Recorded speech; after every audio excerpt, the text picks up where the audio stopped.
Hello, friends. A very warm welcome. And in this rapid fire kind of round for the current affairs and picking up very key questions and ideas, it will be a very great learning experience. And there will be many diverse themes which you are taking up in this session. For example, let's start with Mansi. Please tell me what is NICRA and why it is important. The NICRA is related to the innovations related to bringing more climate resilient crops. So it is helpful in dealing with prevention of marginalization of particularly the smaller agriculturalists. So to strengthen the resilience, to keep their income stream remain stable and it increases with time, we are able to better increase the productivity of the agriculture sector, plus the competitiveness. So, what one phrase would you say to conclude the role of national innovations on climate resilient agriculture? What one phrase would you use? The technology-led developments and climate resiliency in agriculture. When it comes to safeguarding children in society, what, according to you, are the domains of National Commission for Protection of Child Rights? And So can you repeat the question?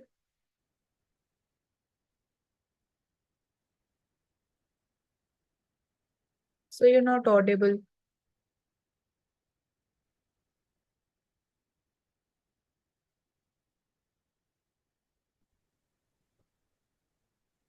okay, coming to the second point, what, according to you, I repeat, what, according to you, are the measures for safeguarding children, especially in context of the institutional framework and the role of Child Welfare Committee and National Commission for Protection of Child Rights?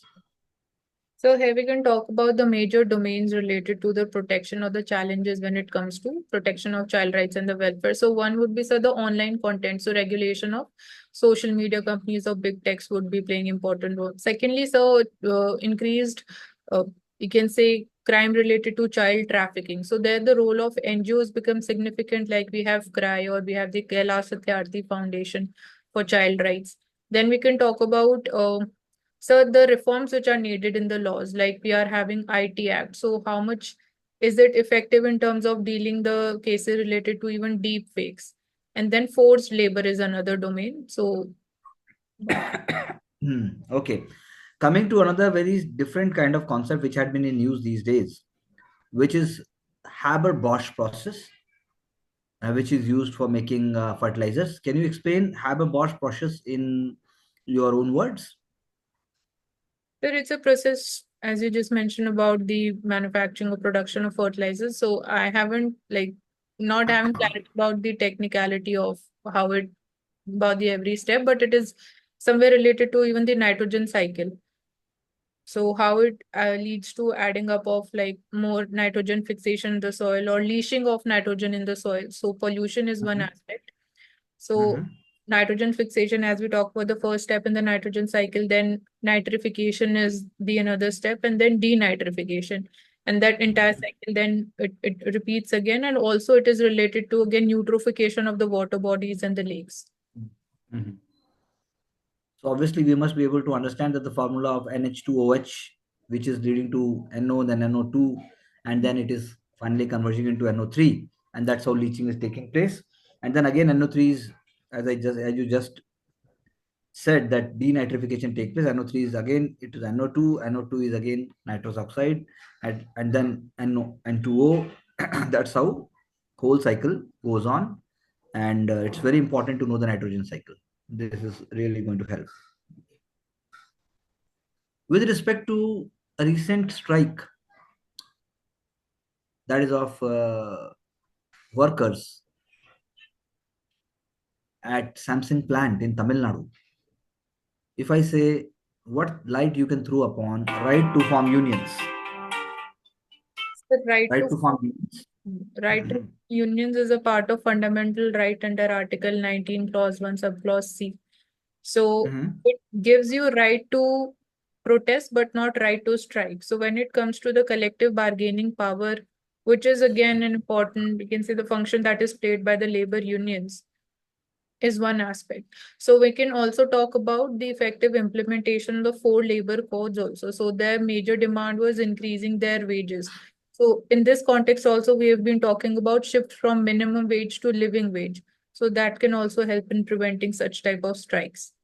When we speak about critically examining the role of right to information act as an institution, because there have been around 20 years of RTI since 2005, then in critical terms, what are the challenges and how they must be overcome?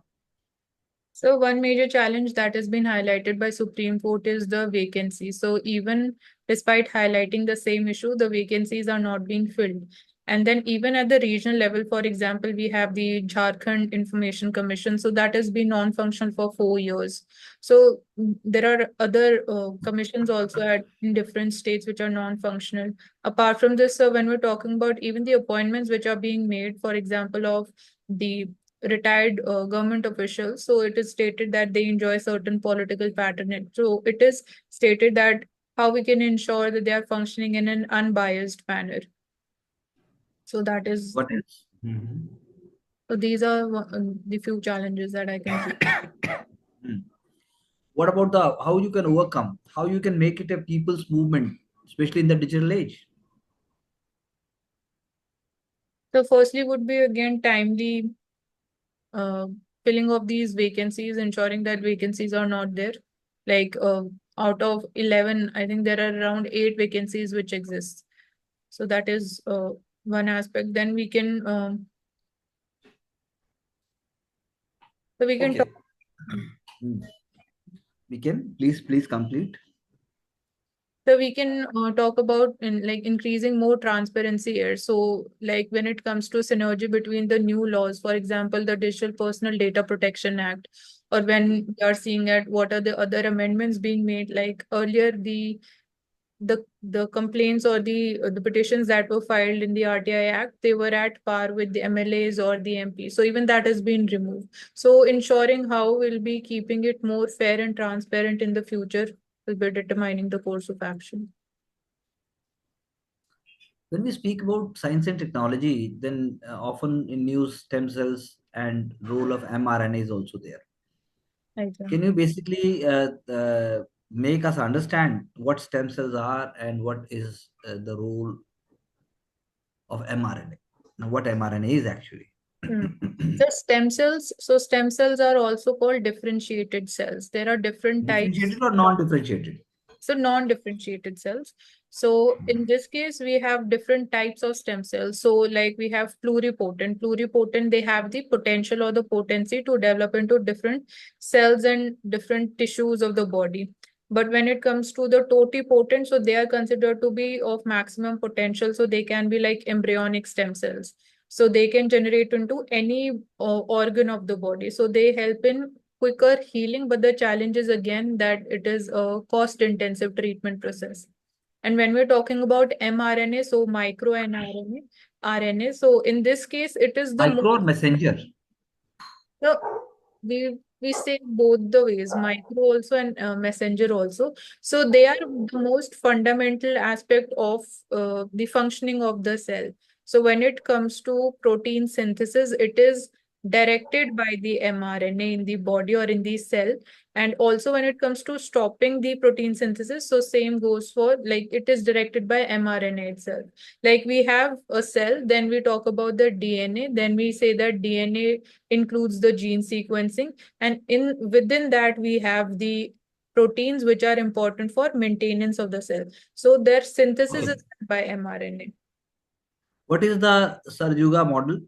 If you can recall and share, what is the Sarguja model, which is very important illustration with respect to public services?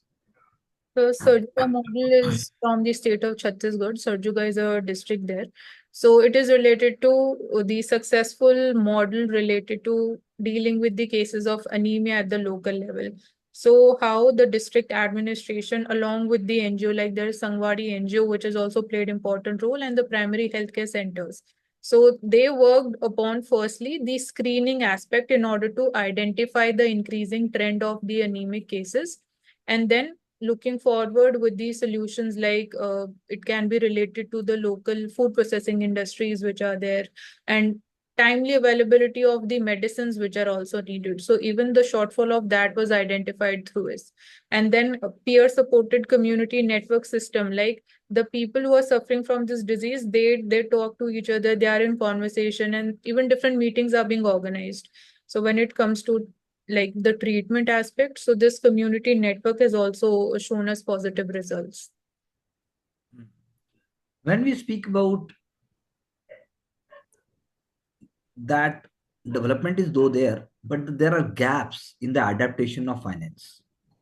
Mhm. As far as technology transfer, as far as development, smart cities, whatever you think about, finance is most important critical tool, even at the federal level. So, what are the challenges, and what kind of existing fund that we see with respect to adaptation finance when we speak about, especially with respect to climate change and its future? Can you throw a very brief outlook on challenges, existing funds, and solution? So challenges would be, first is information asymmetries. Companies or the funds, they do not know where to actually invest. What is the core problem? How to invest and how it will lead to solution. So information asymmetry is there. Then inadequacy of financing is another challenge in this. And just like we have the COPs, different COPs which have been held in the past. So we had the loss and damage fund which was organized. And even the developed countries, like the developed world, promised $100 billion of aid, but that wasn't fulfilled. So common but differentiated responsibilities are not being fulfilled. And there is still divide existing between the developed and the developing countries. So here solutions, we can talk about co-financing can be one of the solutions. Then different frameworks which are being introduced in India, for example, green financing framework related to the renewable purchase obligations, or green credit schemes are there. Green, like carbon trading is another aspect. So carbon market would be institutionalized in India as of now, like it is a work in progress. So these can be few of the areas where private investment can be promoted in the green bonds, and we can raise sustainable In finance. terms of even again economics and finance, there was coming up of IBC. Mm.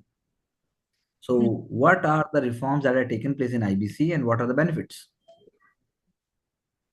So in IBC, we see that the Insolvency and Bankruptcy Code 2016, it was brought in to resolve the cases related to defaults, the defaults of the loans and the credits given by NBFCs or banks, or the corporate defaults majorly. So it focused more upon how we can resolve those bad assets or the NPAs instead of going ahead with the liquidation directly. So that was So you with can, can you just specify in point form what are the three key areas as far as reforms is concerned? the three key areas in reforms of IBC would be making them ensuring that they're working in synergetic manner with the asset reconstruction companies, Correct, capacity development of the insolvency professionals which are being appointed.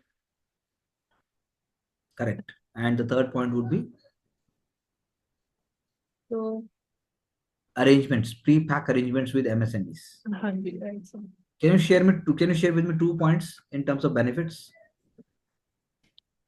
so benefits, we have seen that the gross NPA ratio has declined in India, and it is at its again the lowest point of the previous 2 decades of 3.5%. So that is one positive. Another positive is that it has not, or it has helped in freeing up those bad assets and removing that burden from the bank's balance sheets. So clearing of the bank's balance sheet, or preventing the crisis related to twin balance sheet problem. What are the three key areas of Swachh Bharat Mission 2.0? So 2.0, one is garbage free cities, then fecal sludge management, and plastic free cities, or the management of waste. What is the reason behind rising height of Mount Everest? So it is isostatic pressure, because the weight of the surface is declining, which is leading to building up of the height of the crust. So because of reduced weight. When we speak about pandemics, as we had just seen 5 years back, 4 to 5 years, 4 years, I would say, to be more precise. Uh, what is the act to deal with this? Name the act. So it is the Epidemic Diseases Act, and another that we used Which was, year? I think it is 1987, sir. 1987. Epidemic Act 1987 or 1897? 1897. Mm. Why it is 1897? Do you know that? So I think it was formulated for the very first time in that year, and then when we were talking about the Why? Why decolonization law. in that year? Why in that year? Why at that time? So because of, I think, a major incident related to famine during that time period. 32? Famine, sir, famines, famine का epidemic से नहीं लेना देना होगा. There was bubonic plague. ironically. There was plague in 1897, and that's how in Maharashtra, and that's how he comes into picture, Bal Gangadhar Tilak, and even coming into picture of you know Chapekar brothers. That's how it is. So, can you tell me what is needed? What is needed in order to make sure that NDMA Act 2005 to make completely effective? So recently we had a Niti Aayog report on the same. So it proposed that we need a new comprehensive law which is focusing upon better preparedness in terms of dealing with any future pandemic. So that is one aspect, having a comprehensive law regarding the same. The FEMA bill, it as it has been stated by it. And so apart from this, it is stated that we can have the health cadres position or prepared or trained, which would be acting as the frontier workers or the first contact workers at the local level. Having a vaccine bank is important. Then another aspect is the epidemiological forecasting facility that can help in predicting it. These can be few areas. So, Can you tell me four keywords with respect to India's non-alignment? India's strategy of non-alignment. What are the four keywords? so it is multilateral, it's strategic, it is in sync with the national interest, and at the same time autonomous. How how you can say that you really believe in Gandhiji's idea of shared humanity? Do you really believe in the idea of shared humanity? Have you ever practiced it? Do you really believe in it? So when we talk about shared humanity, so it is, I would say, the angle related to the ethics, which are much more prominent, or the values which are given more prominence, like speaking truth, or when it comes to the welfare of the vulnerable section of the society. So a collective approach and a non-discriminatory approach. So do you really believe that you have practiced it? Can you share some examples where you've shown that you have practiced it? So in this case, like, mm, for example, sharing of gifts, like gifts or the basic need items with our house help. So that is one of the areas where we can talk. Shared humanity. What are the three key dimensions which you can speak about ocean acidification and why it is important? So it is becoming a concern because firstly, the melted water would be coming into more contact with the carbon dioxide. So it will become more acidic because of this reason. Secondly, when we compare the melted water and the normal water which is there, so it is more light. So it will be again floating on the surface of the ocean. So again, it will be having more reactions with the CO2 or CO2 mixing in the upper layer. So second is that reason behind acidification. And thirdly, it depletes the uh, I think the carbonic or the carbonate ions in the water. So that prevents the neutralizing effect, and the pH falls. You want to say that the carbon dioxide will be converting into it is actually what I should say, it is actually weakening its ability to neutralize carbon dioxide into bicarbonate. Ji, sir. What do you know about Kandel Canal Satyagraha and where it took place? Why it is important? So it took place in Chhattisgarh, and Gandhiji too played important role. So it was a farmer protest. When we speak about India France strategic partnership or relationship, Mhm. what are 6 areas which you will focus? So first would be climate change. So in climate change, you are focusing more upon how we can move towards renewable energy inclusion as a power source or renewable energy projects. Second would be, sir, technology and the investment related areas like nuclear You want energy to and say defense. technology or you want to say digital technology? What do you want to say? Digital technology, sir. Digital technology and investment. Another would be, sir, in Indo-Pacific region, like we were talking about free and open Indo-Pacific region. So maritime security would be another aspect. And so you're talking about climate change, you're talking Hmm. about technology, you're talking about multilateralism. Then defense is one area. What about nuclear energy? And in nuclear energy, where is the partnership between France and India is reflected? So in this, we have a one nuclear plant in Maharashtra. I think it is Jaitpur plant. So we are cooperating in establishing that nuclear plant in Maharashtra. Coming back to another theme, when we speak about general studies paper 3 or about economics and the related areas, how to improve asset quality, especially by reorienting asset reconstruction companies, or what is the way forward for it? What is the current framework and what is required and how to reorient? The current framework is functioning under the SARFAESI Act of 2002. So in this, we are talking about, again, IBC functioning is also related to it, and asset reconstruction companies. So we are talking about how we can overhaul the current existing framework of the ARCs. We need to focus more upon, again, the turnaround expertise of the ARCs and more robust functioning of their entire ecosystem which exists. So training of their personals is important. Capacity development and generation is important aspect. So you want to say that there is a way ahead if you're going to take up standards, including early detection of stressed assets and adoption, and then you are talking about pre IBC revivals. There, one has to prevent risk. What are the twin balance sheet crisis? जो risk होता है, what is that?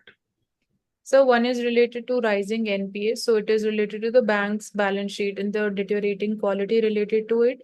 And second is related to, so the current account deficit, and also we can talk about the corporate balance sheet here. And the last question starts, and the theme is that what is India's middle income trap? What is middle income trap? So when the countries they achieve the level of middle income and then they get trapped in that systemic economic growth. So they're not able to come out of that trap, and it is seen that most often this trap occurs when the per capita income of the countries is at 11% of the USA's per capita income. So for example, in And case of, why do they remain trapped? Why do they remain trapped? so it is because the investments are not able to generate adequate returns. There's volatile economic growth is happening.